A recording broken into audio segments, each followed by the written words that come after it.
Unified School District. And before we start, I'd like to read a statement regarding the virtual meeting. Sahuarita board members and district administration are gathered in a central, we are not lower, central location following distinct guidelines. Today we are on Zoom. The meeting will also be live streamed by use of YouTube, which allows for members of the public to view or to listen to this meeting. If you need accommodations, please contact Betsy Palacio, email bpalacio@sahuarita.net. A link has been provided for all call to public comments. 10 minutes will be allowed for reading of the comments at the meeting. Any comments not read during this agenda item will still be entered into the public record. We will adhere to all board meeting procedures to the extent practical. An audio recording and a draft copy of the minutes from this meeting will be available to the public. We apologize in advance for any unforeseeable difficulties and ask for your patience as we navigate unprecedented conditions. I'd also like to remind anybody who's watching that we apologize. We're also looking at computers and we're looking down, and we may be operating a little bit differently, but we are all connected with each other. And also a different practice when we on Zoom is that we will be taking an individual roll call during all motions. So I would like to proceed with the Pledge of Allegiance. Everybody please stand. I pledge allegiance to the flag of the United States of America and to the republic for which it stands, one nation, under God, indivisible, with liberty and justice for all. Thank you very much.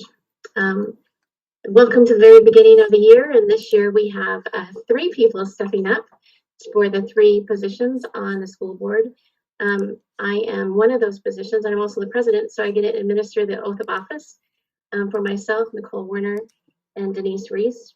So we would like to proceed with that at this time. Get that ready. All right, is everybody ready? All right, raise your right hand. So, State of Arizona, County of Pima, I, Sherry Lowell. I, Denise Reese. I, Nicole Werner. Do solemnly swear or affirm that I will support the Constitution of the United States. Do solemnly swear that I will support the Constitution of the United States. And the Constitution and the laws of the state of Arizona. And the Constitution and laws of the state of Arizona. Amen. And I will bear true faith and allegiance to the same and defend them against all enemies. That I will bear true faith and allegiance to the same and defend them against all enemies. Foreign and domestic. Foreign and domestic. And that I will faithfully and impartially discharge the duties of the office of the Sahuarita Unified School District Number 30 Governing Board according to the best of my ability, so help me God, or so I do affirm. And that I will faithfully and impartially discharge the duties of the office of the Governing Board for Sawarita Unified School District Number 30 according to the best of my abilities, so help me God. Thank you very much.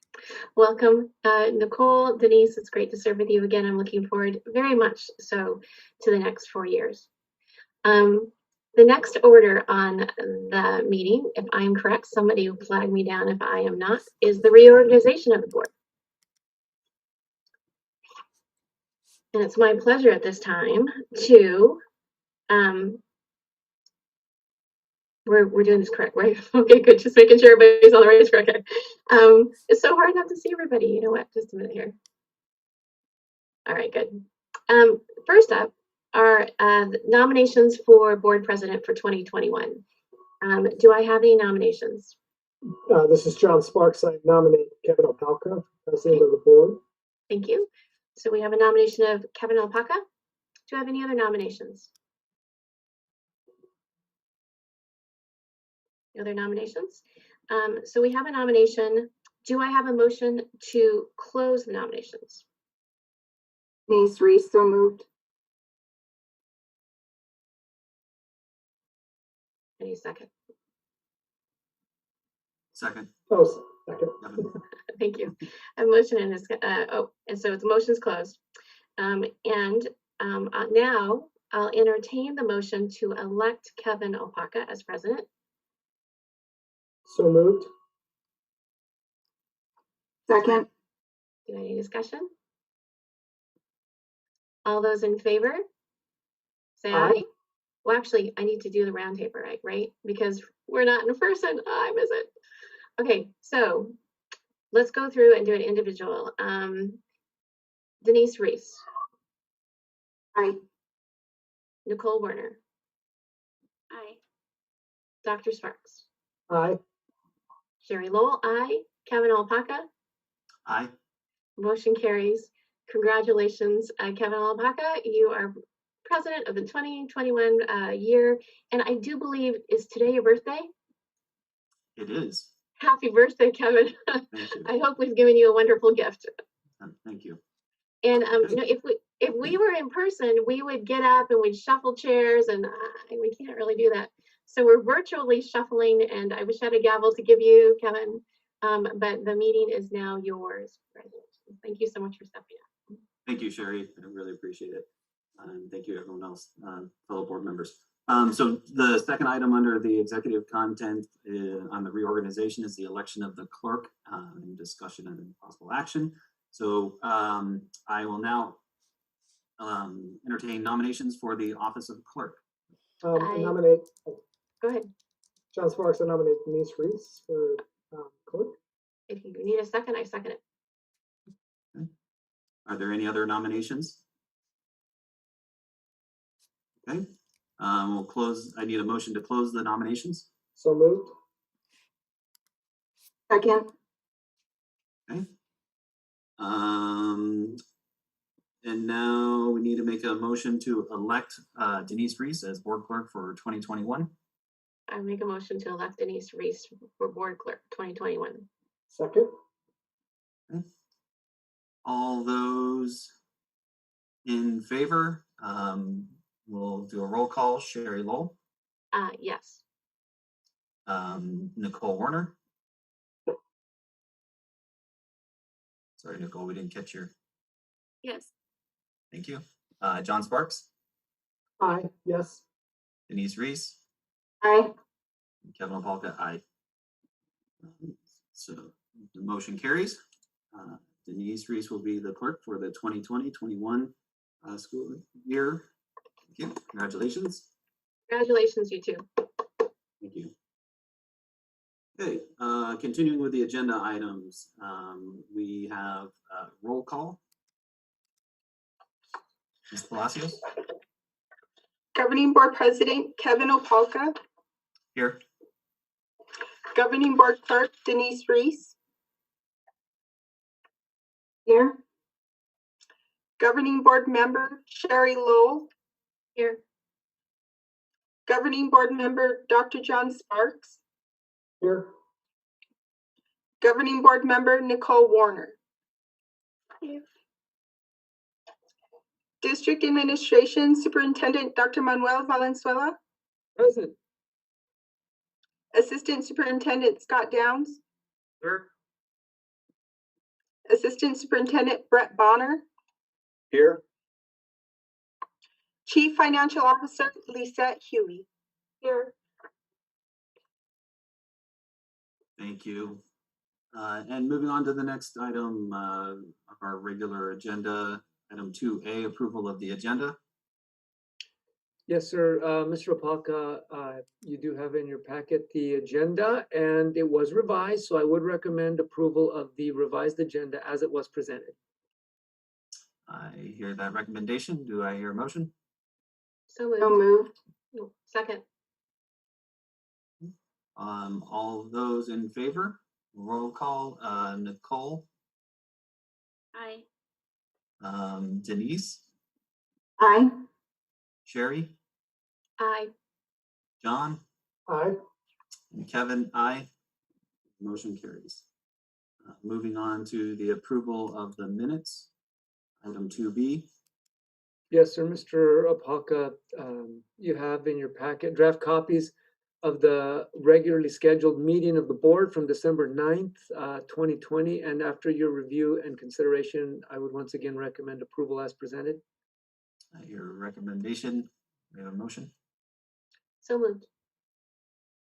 We have a second. Second. Thank you. We have a motion and a second. All those in favor, start with Ms. Warner, Aye. Ms. Reese, Aye. Ms. Lowell, Aye. Dr. Sparks, Aye. and Mr. Alpaca, aye. So motion carries. We'll move on to item 2C, ratification of the vouchers.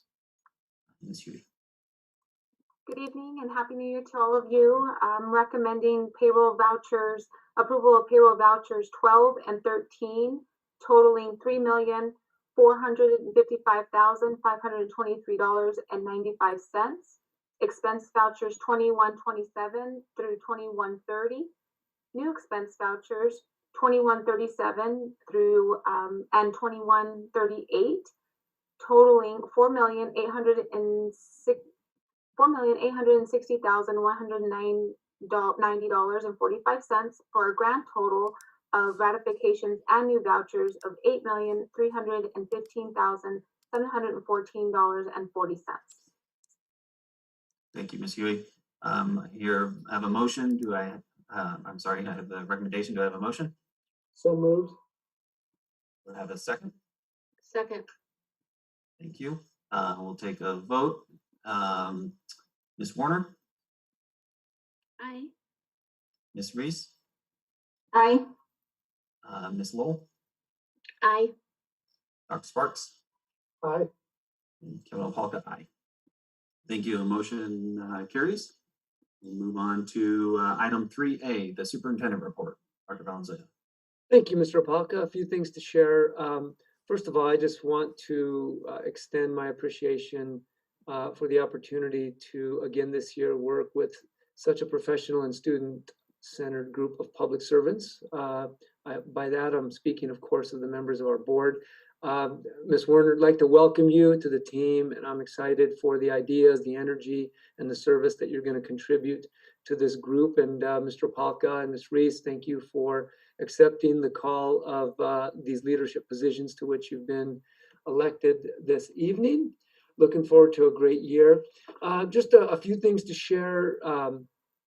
For one, I wanted to just stress, since these things in this era transpire so quickly, and sometimes they change again so quickly.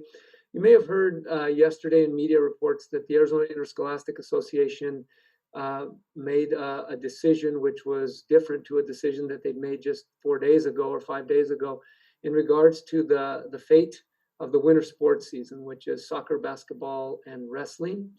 Obviously, it conveys, in my mind, that these issues we deal with in the midst of an ongoing pandemic are complex, they're multifaceted, they have multiple legitimate good interests, and that they're really, really hard. You know, they decided to cancel the sports, and then they changed it. The first one was a 5-4, the second one was a 4-5. I just want to say we will not react abruptly or reactively. Either way, our students are in phase 1 conditioning. We're going to, however, have conversations among the appropriate professional staff, the athletic professional staff, ADs, principals, and they, of course, have direct conduits to coaches and students and parents. And we're going to, of course, we'd like students to participate in sports, but we've also got to acknowledge the factual realities. Obviously, the AIA's own medical committee had serious concerns about returning to sport. And the metrics, which I'll speak about a little bit later, speak for themselves. At this particular moment, we're, again, optimistic that we're moving in the right direction.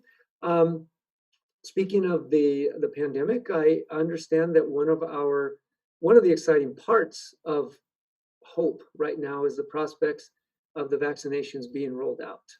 And I know the county is working really, really hard to try and get that done as expediently as possible. We are prepared, along with our local partners at UCHC, to do whatever we can to help facilitate that process, because we know it's a significant step in the return to more traditional forms of learning. And I want to thank my colleague, Mr. Downs, for his leadership in making that happen. But I believe this week the county is having a kickoff ceremony, I guess, a public sharing event of the next phase, which is what they call the 1B.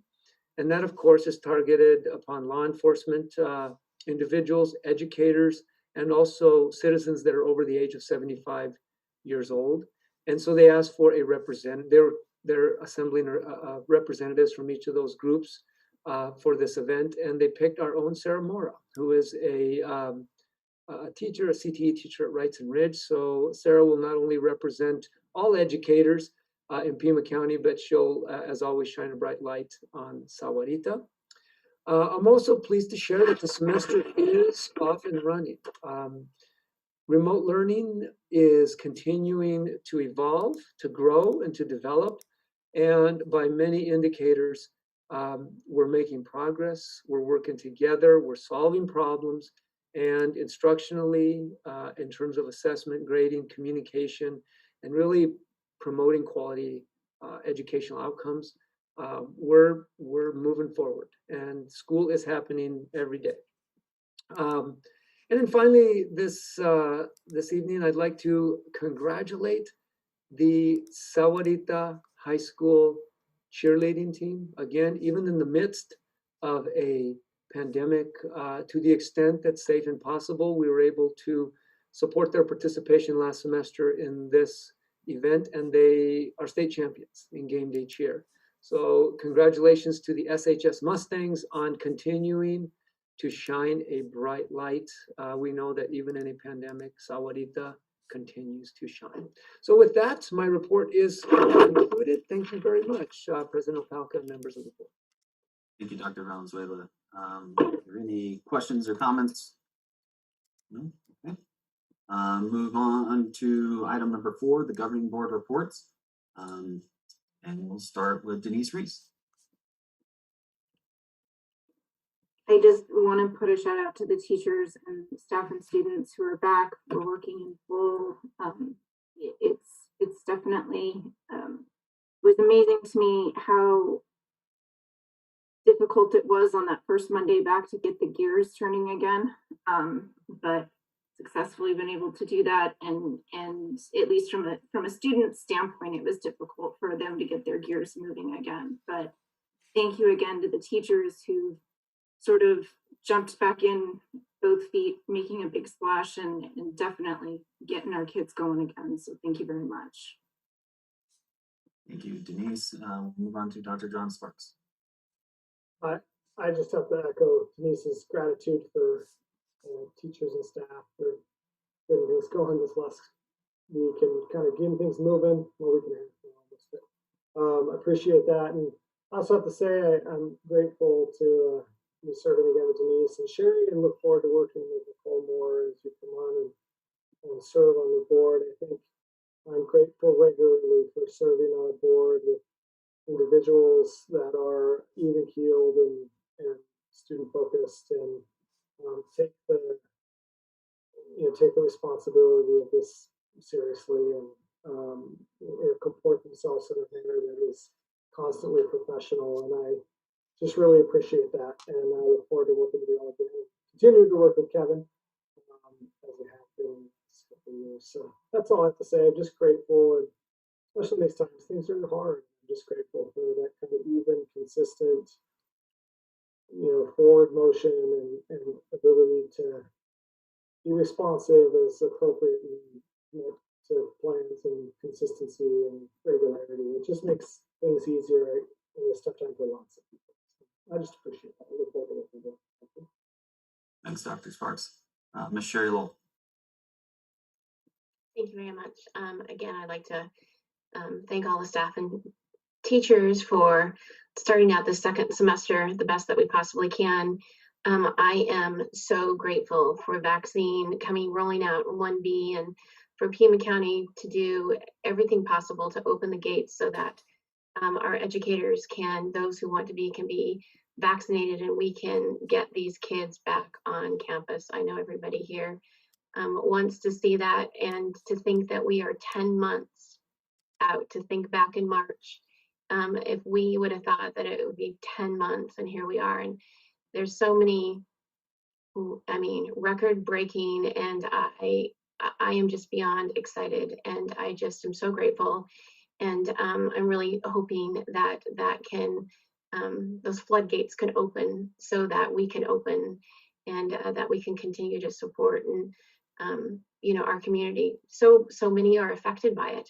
And while we see the teacher vaccination, staff vaccination, to think of one teacher for 35 kids and all the families and the workers that need to get back to work and not have to worry about their kids being at home and trying to do online learning when they're working from home. And I just cannot wait.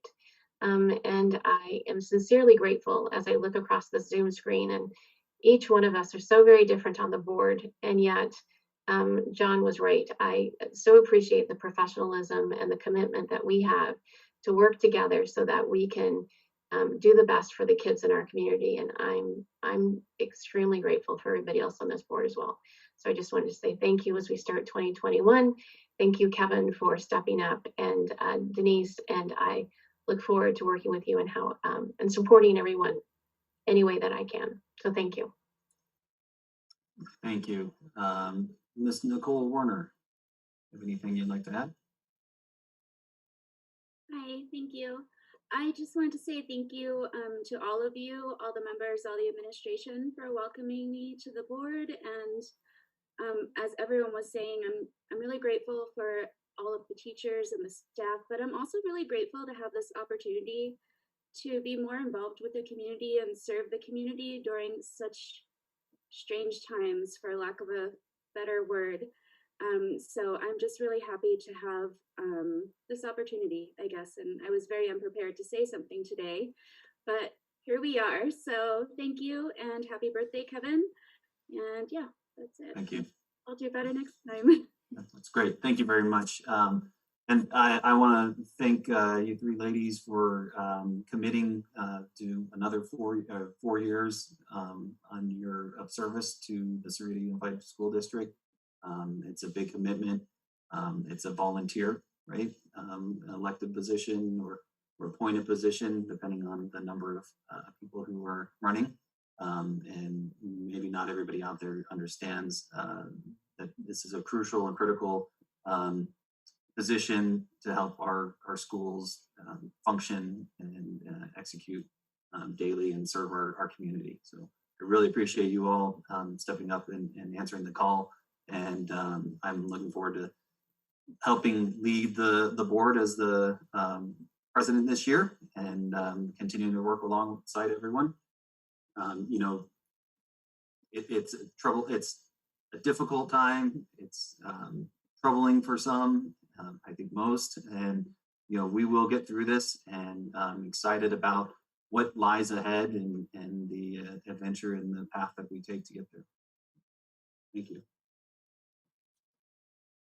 Okay, moving on to number 5, the recognition of staff and community. I think we're still abstaining from that at this point.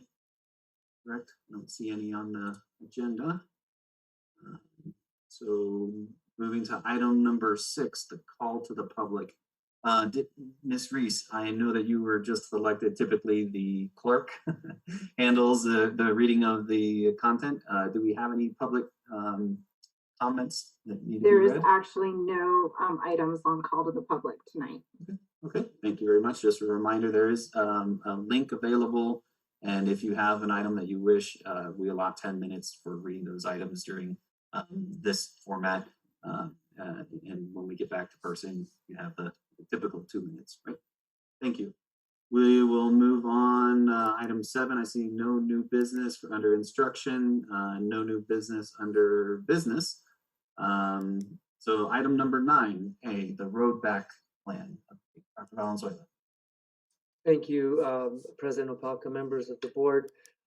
As has become customary over what Mrs. Lowell reminded us has been a 10-month journey. Actually, I think to the day, 10 months ago today was the last day that we had everybody assembled all at once. It was Friday the 13th, right before spring break. I'll never forget it. So we've made it pretty customary to provide an update just because we know several things that have changed, but we also know some things that haven't changed. One is that things are very uncertain and they change very, very rapidly. The other thing is that we've got to stick together, we've got to adapt, and we've got to overcome. And I think we'll exemplify some of that in this presentation as well. And that our key to continued success and moving forward on what we call the road back is slow and steady. Keep continuing to move slowly, methodically, and steadily in a very thoughtful way. And I believe that there's a beacon of light at the end of the tunnel. And I know it was mentioned earlier, we're excited about that. So of course, the biggest thing that's probably transpired since we last met was, I think it was within a couple of days of the last meeting, we extended the return back to school by 2 weeks till the Martin Luther King holiday. And then the first week back, as you know, we've now committed to remain in full remote learning through the end of the month of January. That's where we sit right now. So I thought it would be prudent and reasonable to provide just kind of a concise summary for the board and the public about some of the thinking and the process that goes into that and why that decision was made. You know, we've tried to be very intentional and very specific in our decision-making process. We look at three primary themes, if you will, that we look at in determining our ability to continue to operate either in a hybrid or in a remote or foreseeably in the future in the full back in person mode. And the things we were looking at is those, of course, first of all, those disease metrics. And as you look in the course of the last several weeks, there's really no way to sugarcoat it, is that those numbers are horrible. They've, the state and the county has those color-coded benchmarks. They go green, yellow, and red.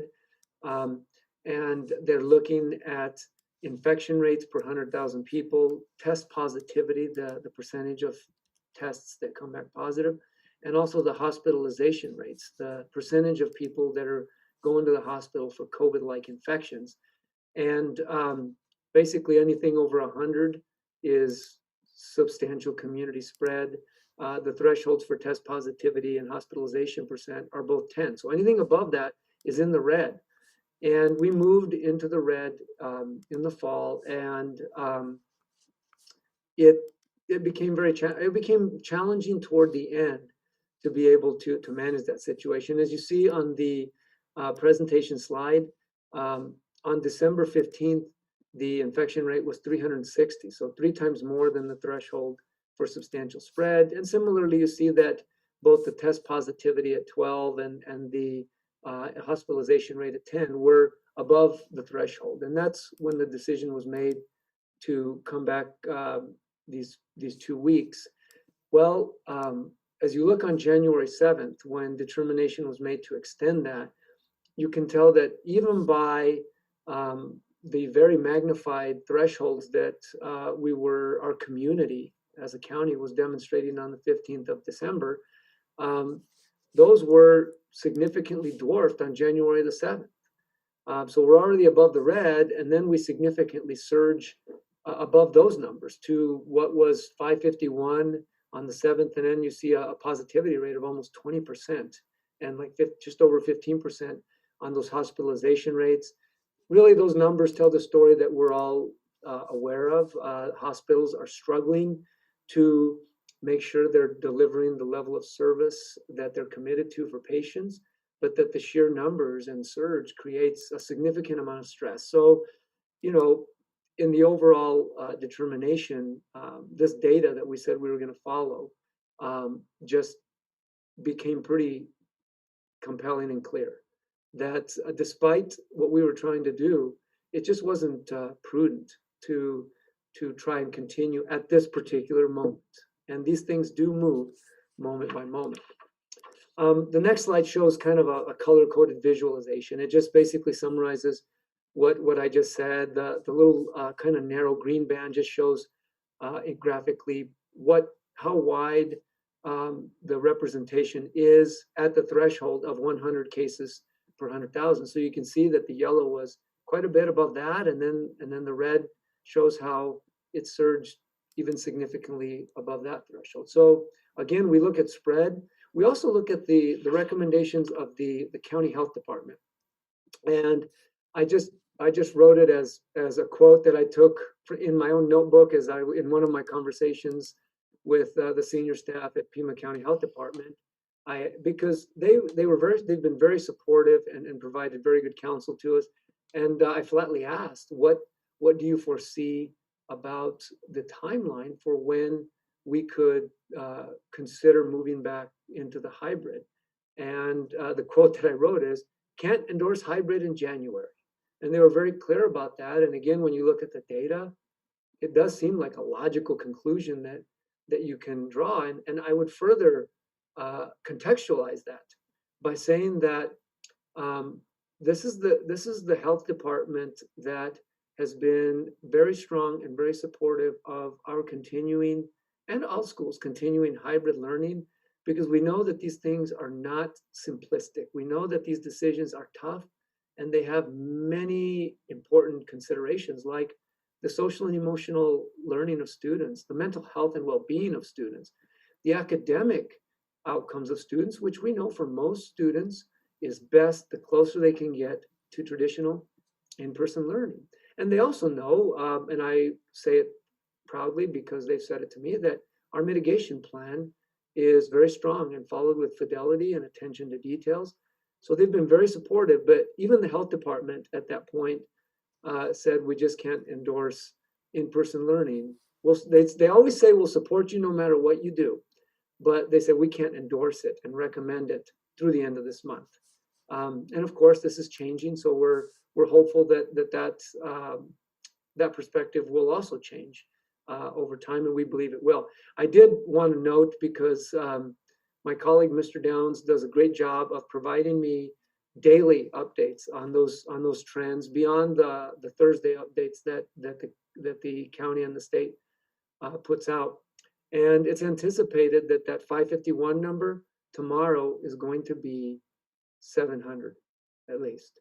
And so I like to be an optimist, and I believe that those numbers are phased, so they're like a week or two behind. And I'm hopeful and believe that as time continues to go by, that there's a possibility, in fact, and a hope that those will flatten out and that they will start to come down. But I mean, 700, that's a tremendously high number in terms of spread. So again, it's validation at this point. When you look at kind of triangulating all this different kind of data, it does suggest that even though remote learning has its limitations and it's not ideal for most students, it really is the safest and best bet for this particular moment in time. I also wanted to talk a little bit about really this concept of spread magnitude, as I've coined it, because these things are multifaceted and they are complicated. One of the things that we've all heard, and I attribute it not just to our district, but to what I think is the work that schools are doing to mitigate the spread. And you hear spread has been very little in schools. And I think that we can say that in general, the data that we have validates that.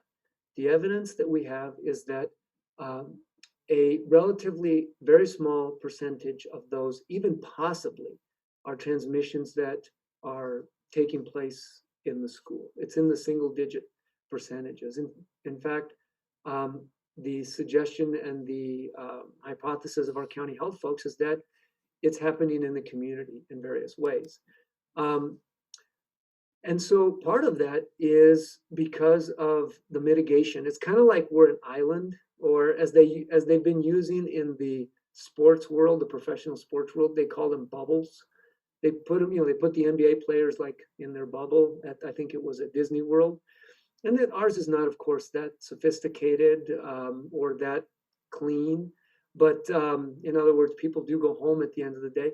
But we've tried to create that concept where inside of school, we try and control the environment through cleaning and masking requirements, procedures and routines, sanitation, nightly fogging, providing PPE, signage, plexiglass. The hybrid model that's what it does, is it helps to minimize congregation and it helps to provide distancing. And these things have helped to keep the potential for spread in school at bay. There's also disease management, which is people do get sick. And so when somebody gets sick, Mr. Downs and our small but very hardworking team of 4, they swarm to the location. They immediately isolate the individual who's sick. They do immediate contact tracking and tracing to see who might have had close contact. We quarantine them as required so that we can kind of put a perimeter around that situation and minimize that it will continue to spread. And I'm pleased to say that for the majority of the semester, remember we started in September with in-person learning. The majority of the semester, that really, really worked to a large degree. One of my takeaways, and this is the spread magnitude, is that like a lot of phenomenon, it gets a point of what's called critical mass, where after that point, despite the best mitigation, despite the best disease management, the consequences and the momentum that's created make it problematic to operate effectively. And so as the numbers go up, and I will tell you that I noticed that sometimes people use the word tipping point. I would say more like critical mass. I noticed that the signs of that right around after the Thanksgiving, right around that time. And I see my colleague, Mr. Downs, who's on the tracking team, acknowledged, because he probably felt it. And what we saw is that despite the tracking and tracing team's efforts, the number of, it's like, even if it's all in the community or you try and keep it outside of the bubble in the community, what happens is when the numbers get high enough that they're so widespread, it's like a levee that breaks. You can't keep them, even if you're not promoting spread inside, you can't keep the influx of those cases, because there's so many, from spilling over onto the school campus. And even if you try and track and trace and do what you need to do, it's like the hamster in the little wheel going around. And so what happened is more and more, they were running around trying to locate and quarantine and isolate, and more students and staff were having to be sent home. And then, of course, it was like a snowball. Then the attendance, of course, became worse, which kind of compromises what you're trying to do with in-person learning anyway, which is have them on campus. I think toward the end, we were having an absentee rate of like 30% or more. It was really, really bad. And then it impacts staffing, because if staff's gone, eventually you run out of substitutes, and people were pinch hitting for each other and covering. But it became to the point where the benefits of trying to stay open to give kids an in-person experience was outweighed by all of these other factors that we're talking about. So again, those are the considerations that we have to weigh when we think about the idea that it doesn't spread in the school. I believe that, and I'm grateful for that, and we'll continue to work feverishly to keep that bubble intact.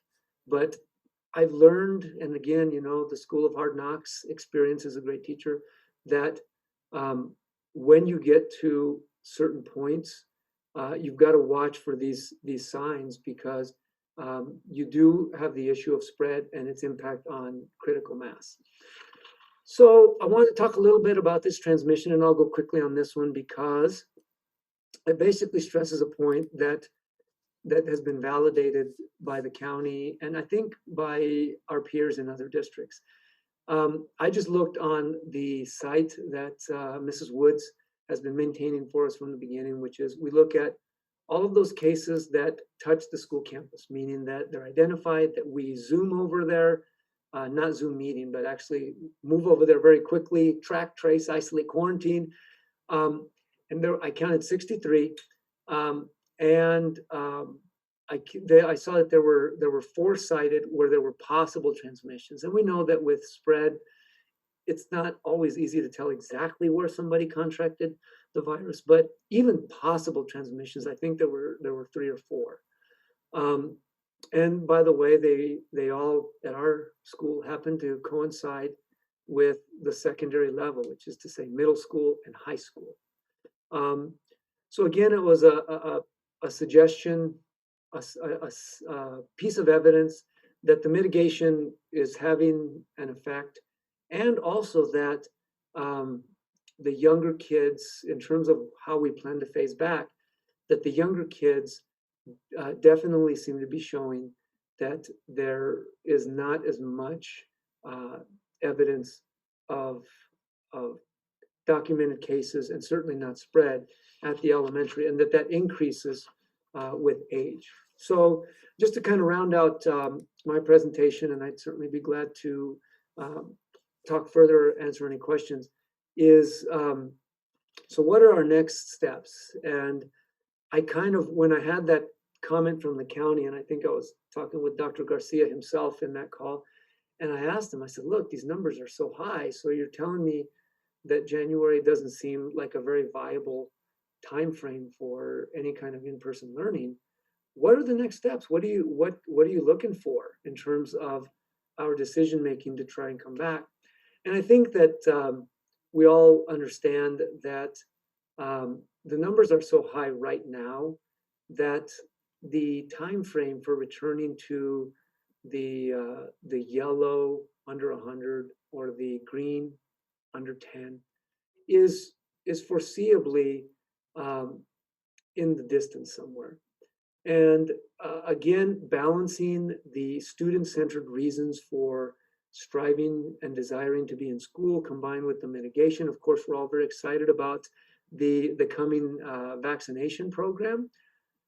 So in consideration of all of that, while still wanting to make sure we're managing the risk of the infections and those other metrics, what we were talking about, the themes I took away from Dr. Garcia was that they're looking for some sign that those disease metrics are flattening out and in fact starting to go in the downward direction, even if they're not yellow, but that they're moving in that direction, downward. And from our standpoint, we're looking for the advice from them, the affirmation, if you will, that in the broad consideration of the circumstance, that there's support for the return to hybrid. I think it's possible. Of course, these things can change, but our targeted action, pending that these things start to flatten out and change, and that we're in a better spot. February 1st, we've targeted as a return date to hybrid, like we were for grades kindergarten through 5th grade. Again, aligned with what we've seen in terms of infection rates and certainly transmissions. Followed the next week by the middle school grades 6, 7, and 8. And then finally, it coincides with the day after Valentine's Day, the 15th, is the target for the high schools to come back to hybrid learning. Again, these things are always subject to what I said at the beginning. They're uncertain, they change fast, and we've always got to be ready in education and in every part of our life to adapt and overcome. Again, I feel that there's a beacon of light at the end of the tunnel through all of these factors that we've discussed. And I look forward to, I'm not expecting it's going to be a quantum leap, but I do foresee a slow and steady return to some semblance of what we remember as normal. So with that, I'd be glad to answer any questions, any comments. That concludes my presentation. Thank you, Dr. Valenzuela. Does anybody have any questions?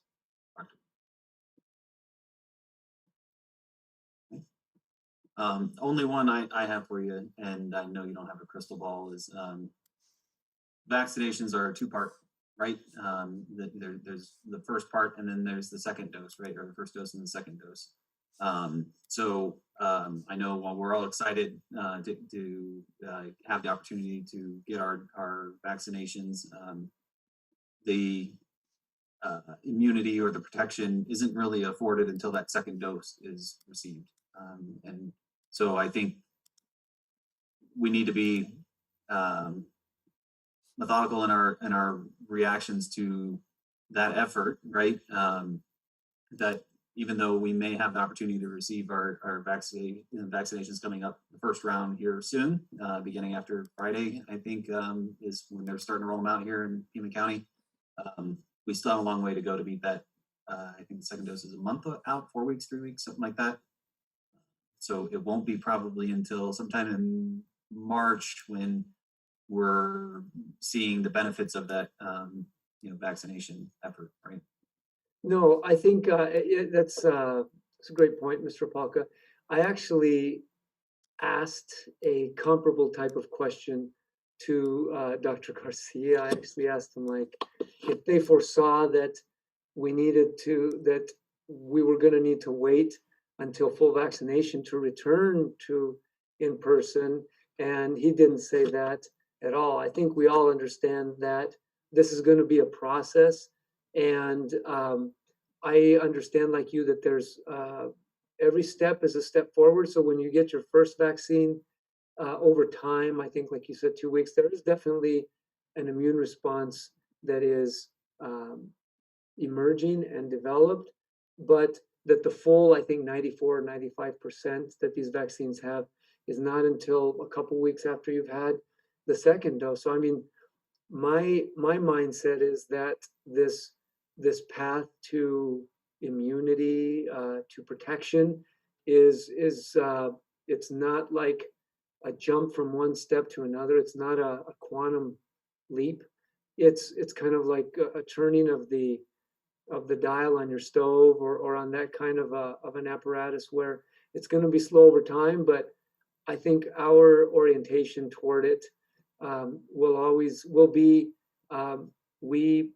we are grateful for the increasing protection, but we'll continue to behave with caution and with appropriate protections and mitigations to help make that a smooth transition, and one that really helps us to come back for the long haul. Thank you. I'll ask one more time. Any other comments, questions? Okay. All right, then we will move on. Thank you for that presentation to item 10, which is the new business personnel. I see none on that. And we'll move into item number 11, the consent agenda. Yes, sir, Mr. Alpaca and members of the board.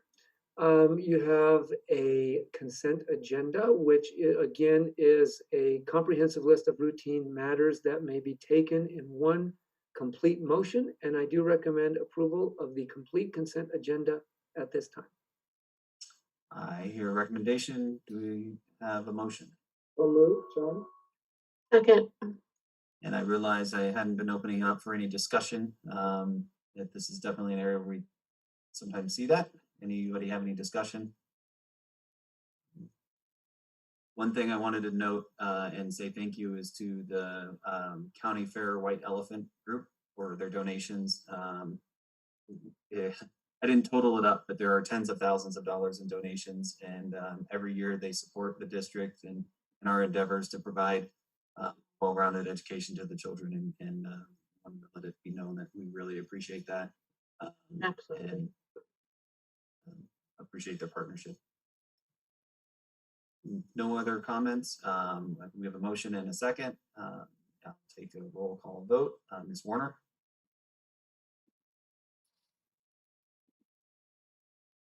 We didn't hear you. Aye. Thank you very much. Ms. Reese? Aye. Thank you, Ms. Reese. Ms. Lowell? Aye. Dr. Sparks? Aye. And Kevin? Aye. Thank you. All in favor, the motion passes. We move on to possible future agenda considerations. Does anybody have anything that they would like to put up for consideration? Okay. We'll move on to item number 13 and establish the next board meeting. The next date will be January 27th. It's tentatively planned for in person at the 350 West Sawarita Road, January 27th. Depending on the situation, we may be virtual. Also, we will put out notifications ahead of time. It's consistent with our requirements. And then I do not see any executive session. Do I hear a motion for adjournment? So moved. Second. A motion and a second. Ms. Warner, Aye. Ms. Reese, Aye. Ms. Lowell, Aye. Dr. Sparks, Aye. and Kevin, aye. All those in favor, or the motion is approved, and we thank you all for your participation tonight, and I will get better with my facilitation as we go on. So thanks for the bumps in the road for the first day. Have Great a good job, night, Kevin. everyone. Thank Thank you. you. Bye. Thank you. Good night. Good night. Night.